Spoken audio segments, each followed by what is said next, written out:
Americans are carrying $1.1 trillion in credit card debt. That's not a typo. $1.1 trillion. And if that number sounds too big to feel real, let me translate it for you.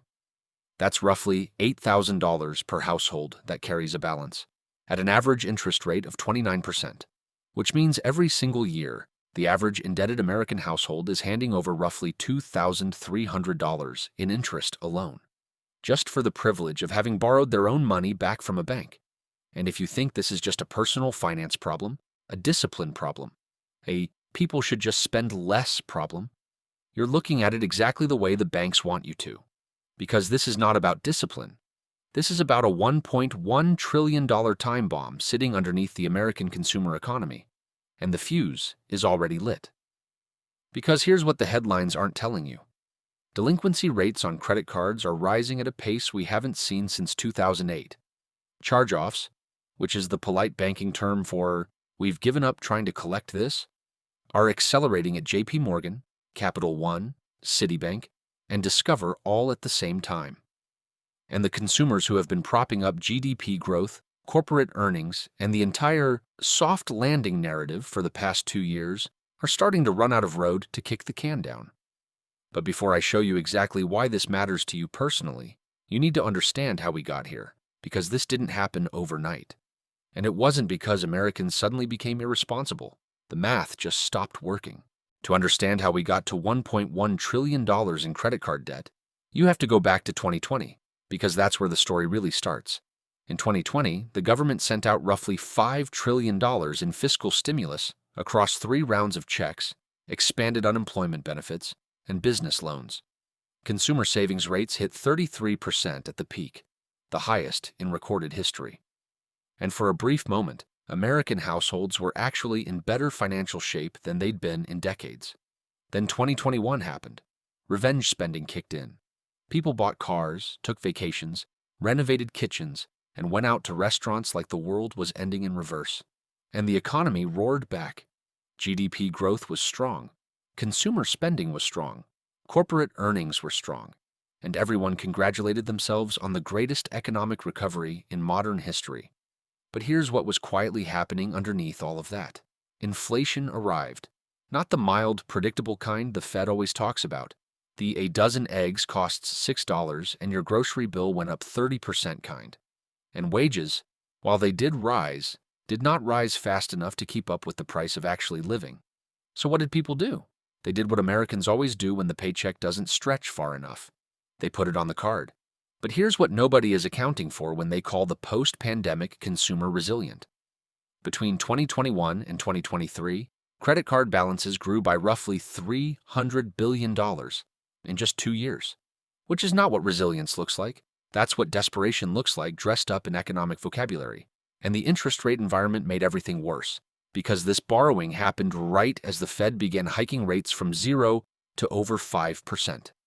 Which meant that the debt Americans were accumulating to survive inflation was simultaneously getting more expensive to carry.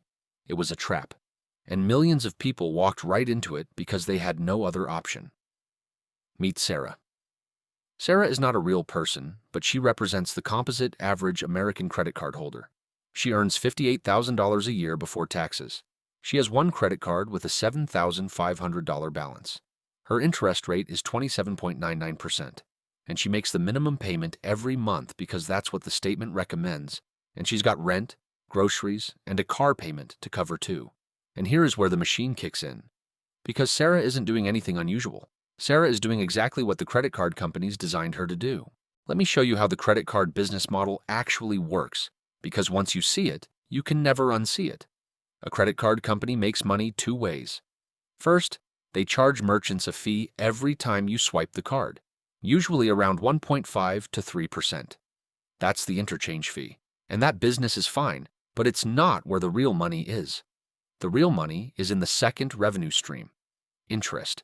Specifically, the interest charged to cardholders who carry a balance. And that's where the entire machine is engineered around one outcome, keeping you in debt as long as possible. Here's how the minimum payment trap works. Sarah has a $7,500 balance at a 27.99% APR. Her minimum payment this month is around $150, She pays it. She feels responsible. She's staying current. No late fees, no damage to her credit score. But here's what nobody told Sarah. Of that $150 minimum payment, roughly $175 in interest accrued that month, which means Sarah paid $150 and her balance actually went up. She ran to stand still and fell behind anyway. And if Sarah only ever makes the minimum payment, it will take her 31 years to pay off that $7,500 balance. And she will pay over $17,000 in interest on a debt that started at $7,500. That is not an accident. That is a business model. But it gets worse, because in 2024, the average credit card interest rate in the United States hit 29%. Let me put that in context. In 2019, the average was around 17%. In 2021, with rates near zero, it was around 16%. And even after the Federal Reserve started cutting rates in late 2024, credit card rates barely moved. Because unlike mortgage rates, which are tied to long-term treasury yields, credit card rates are set by the banks. And the banks have absolutely no incentive to lower them. Because 29% interest on $1.1 trillion of balances is the most profitable business in American banking. There is also a feature that most people have never heard of called deferred interest. It shows up on those 0% promotional offers you get in the mail. 0% APR for 18 months. Sounds great, but buried in the fine print is the catch. If you don't pay off the entire balance before the promotional period ends, the bank retroactively charges you interest on the full original amount for the entire 18 months at the standard rate, which is now 29%. You didn't avoid the interest, you deferred it, and then it arrives all at once. And here is the most insidious part of all of this. The entire system is legal. It is disclosed. It is in the cardholder agreement that nobody reads because it is 47 pages, written in the specific style of language designed to be technically accurate and practically incomprehensible. This is not a scam in the traditional sense. It is a legally engineered debt trap that has been optimized over decades by some of the smartest financial minds on the planet. And it is working exactly as intended. And this is the machine Sarah is inside. This is the machine 160 million American credit card holders are inside. And for years, the machine hummed along quietly in the background. But something changed. In early 2022, the Federal Reserve began the most aggressive interest rate hiking cycle in 4 decades. In roughly 18 months, they took rates from near zero to over 5%. And while the Fed's stated goal was to crush inflation, the side effect was that the cost of carrying any floating rate debt exploded. Mortgages became unaffordable. Auto loans became punishing. And credit card balances, which were already sitting at record highs from the post-pandemic spending surge, suddenly became mathematically impossible for millions of people to manage. Because here's the thing about a 29% interest rate. If your income isn't growing at 29% per year, you are falling behind by definition. And for most Americans, incomes have grown somewhere between 3 and 5% annually, which means every year the debt grows faster than the income available to pay it down. And now, let me introduce you to something called the excess savings drawdown. Because this is the mechanism that explains why everything felt fine for so long and why it's starting to deteriorate now. After the pandemic stimulus, American households were sitting on an estimated $2.1 trillion in excess savings relative to pre-pandemic trends. That buffer was what kept the consumer afloat. That was the war chest that funded the revenge spending, absorbed the inflation, and kept credit card balances from deteriorating faster. But that buffer has been drawn down. The San Francisco Fed estimated the excess savings were fully depleted by mid-2024, which means the consumer has been running on fumes and credit ever since. And the credit is maxed, and the fumes are running out, and that's where the delinquency data comes in. And this is where things get serious. A 30-day delinquency means a payment was missed. A 60-day delinquency means 2 payments were missed. A 90-day delinquency means the bank is starting to make decisions about whether this loan is ever going to be repaid. And right now, all 3 of those buckets are rising simultaneously across every major card issuer in the country. JPMorgan Chase, the largest bank in the United States, reported credit card charge-offs rising to 3.6% in its most recent quarter. Capital One, whose entire business model is built on subprime credit card lending, reported charge-off rates climbing past 6%. And Discover Financial, which was acquired by Capital One earlier this year, had net charge-off rates approaching 5%. Now, to be clear, these numbers are not yet at 2008 crisis levels. In 2009, charge-off rates hit nearly 10%, but the direction of travel is the same. And it's accelerating. And here's what makes this moment different from the typical credit cycle. This isn't a recession-driven delinquency wave. The unemployment rate is still below 4.5%. GDP is still technically positive. The stock market, for much of this period, was near all-time highs. By every headline economic metric, things are fine. But at the street level, at the credit card statement level, people are missing payments at a rate that historically only happens when something has already broken, which means either the headline metrics are wrong or the consumer is in much worse shape than the data suggests. And I'll let you decide which one you think is more likely. Now let me bring in someone who has spent his entire career thinking about credit cycles and what happens when debt gets ahead of itself.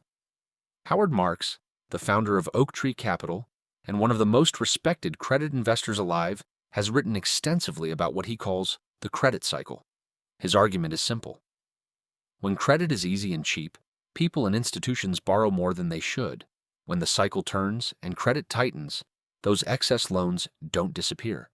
They just become someone else's problem, the lender's problem, the bank's problem, eventually the economy's problem.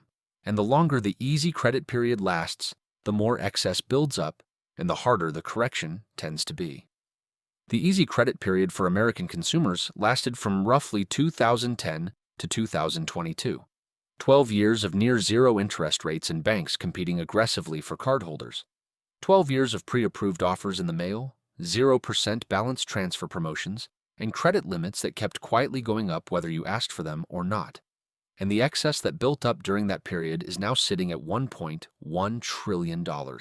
And the cycle has turned.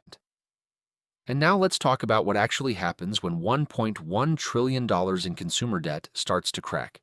Because this is where it stops being a credit card story and becomes an everything story. The American consumer is responsible for roughly 70% of U.S. GDP. That is not a small number. It means that when Americans stop spending, the economy stops growing. And for the past 2 years, one of the primary reasons consumer spending stayed elevated was that people were funding their lifestyles with credit. Think about what that means. The GDP growth figures, the strong retail sales numbers, the corporate earnings beats from Walmart, Amazon, and every major consumer company. A meaningful portion of all of it was financed with 29% APR debt. It was borrowed growth, and borrowed growth has a due date. When delinquencies rise, the first thing that happens is that banks tighten their underwriting. They lower credit limits. They reject new applications at higher rates. They increase the minimum credit score required to get approved. And this matters because for millions of Americans, the credit card isn't just a convenience. It's the bridge between this paycheck and the next one. It's what covers the car repair, the medical bill, and the month where every bill arrived at once. When that bridge starts to disappear, spending doesn't just slow, it stops. The second thing that happens is bank earnings compress. When charge-offs rise, banks have to set aside more capital in loan loss reserves. That capital has to come from somewhere. And it tends to come from tightening credit to everyone else, which is how a credit card problem at the consumer level becomes a credit availability problem at the business level, which becomes a growth problem at the economy level. And there is a third consequence that almost nobody is talking about. Buy now, pay later. Over the past 3 years, services like Affirm, Klarna, and Afterpay have exploded in popularity, and they were sold as an alternative to credit cards, a smarter way to pay, transparent, simple, no revolving balance, no compound interest, just split it into 4 payments. Fine, sounds reasonable. But here's the problem. Buy now, pay later. Debt doesn't show up on credit reports in a standardized way, which means when banks or lenders are evaluating a borrower's creditworthiness, they often can't see the full picture of what that person actually owes. And right now, there is an estimated $70 to $100 billion in outstanding buy now, pay later debt in the U.S., on top of the $1.1 trillion in credit card debt, on top of record auto loan balances, on top of student loan delinquencies resuming after the pandemic. Pause ended. This is not one debt problem. This is 4 debt problems stacked on top of each other. and each one has been treated as separate, as manageable, as contained. But they're not separate. They're all attached to the same person, to Sarah, to the 160 million American cardholders, to the 70% of GDP that walks into a Walmart or clicks on an Amazon product page and decides whether to buy or not. We've seen this movie before, not in the identical way. The 2008 crisis was a mortgage debt crisis, not a consumer credit crisis, but the mechanism is the same. Debt that was issued cheaply during a low-rate period, held by borrowers who can't sustain it in a high-rate environment, slowly deteriorating until the weight of it is too much to carry. And there is one final layer to this that most financial coverage is completely missing. The delinquency data we're seeing right now is a lagging indicator, which means it doesn't show you where things are today. It shows you where things were 90 to 180 days ago. The pain showing up in the charge-off rates at JP Morgan and Capital One right now? That was caused by decisions and circumstances from 6 months ago. The question isn't whether the situation was bad. The question is whether it's gotten better or worse since then. And every data point we have suggests it's gotten worse. Now here's the part that frustrates me most, because if you turn on any major financial news network right now, you will hear about the resilient American consumer. You will hear about GDP holding up. You will hear about unemployment being historically low, and all of those things are technically accurate. None of them are the full picture.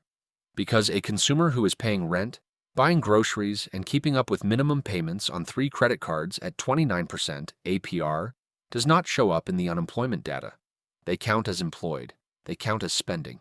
Their contribution to GDP is intact, but they are one missed paycheck, one medical bill, one car repair away from the delinquency bucket, and they are not a small group. The New York Federal Reserve estimates that roughly 1 in 5 credit card holders are what they call maxed out, meaning their balance is at or above 90% of their credit limit. That's not a warning sign. That's a population that has already run out of runway. And there is a demographic layer to this that makes the picture even more sobering. The delinquency spike is not evenly distributed. It is concentrated almost entirely in borrowers under the age of 40. Gen Z and younger millennials, the generation told they were entering the strongest job market in decades, are the fastest growing segment of credit card delinquencies in the country. These are people who graduated into a pandemic, dealt with inflation before they had savings, and are now carrying 29% interest debt on incomes that haven't caught up with the cost of housing, food, and transportation. And the reason mainstream financial media isn't framing it this way isn't because they don't have access to this data. They do. It's because resilient consumer is a better headline than record consumer debt at record interest rates, deteriorating at the fastest pace since the financial crisis. One of those headlines gets clicks. The other one requires you to sit with something uncomfortable. This channel exists because I think you deserve the uncomfortable version. So let's bring it back to Sarah. Sarah has a $7,500 balance at 27.99%. She's been making minimum payments.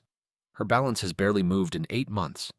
She got a letter last month saying her credit limit was being reviewed, which is the bank's polite way of telling her they're getting nervous. And next month, her car insurance is going up, and the month after that, her lease renews. Sarah is not broke. Sarah has a job. Sarah is doing everything right by conventional standards.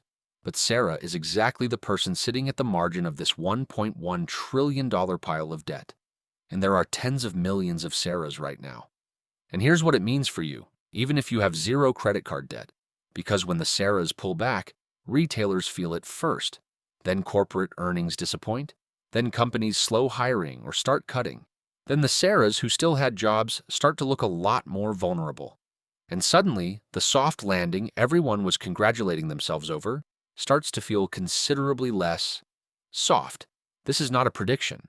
This is a description of a mechanism that is already in motion. The delinquencies are real. The charge-offs are real. The excess savings are gone. The buy now, pay later debt is invisible on credit reports, and the interest rates are still near historic highs. The question isn't whether this will have consequences. The question is how large those consequences are and how quickly they arrive. And that answer is going to show up in the bank earnings reports, in the retail sales data, and in the Federal Reserve's next round of financial stability reports. And if you want to actually watch this unfold in real time and not just read about it after the fact, Subscribe because this story is in the early innings. I'll be covering the charge-off data, the bank earnings, and the consumer credit picture as it develops. Because you can dress up $1.1 trillion in debt with a headline about resilient consumers and low unemployment. But the math is still the math. And 29% interest on a balance that only gets bigger doesn't care what the GDP print was last quarter. It just compounds. Every single month. Until it doesn't. And here's the thing about information like this. Most people will never hear it framed this way. Not because it isn't true, but because the version of finance content that gets pushed to you is the version that keeps you comfortable, keeps you clicking, and keeps you from asking the right questions. So if this video made you feel something, if it made you look at your credit card statement a little differently, or made you understand why the economy feels wrong even when the headlines say it's fine, then you already know what to do. Subscribe. Because the next chapter of this story hasn't been written yet, and I'll be here when it is. Like this video if you think more people should be asking these questions. Not for the algorithm, for Sarah. For the tens of millions of people carrying $8,000 in debt at 29%, who have never once seen a finance video that told them the truth about the machine they're inside. And share it with one person who needs to hear this. Just one. Because the best thing that comes out of content like this isn't views. It's one more person who understands what's actually happening. The math doesn't care if you're watching, but it does matter that you know.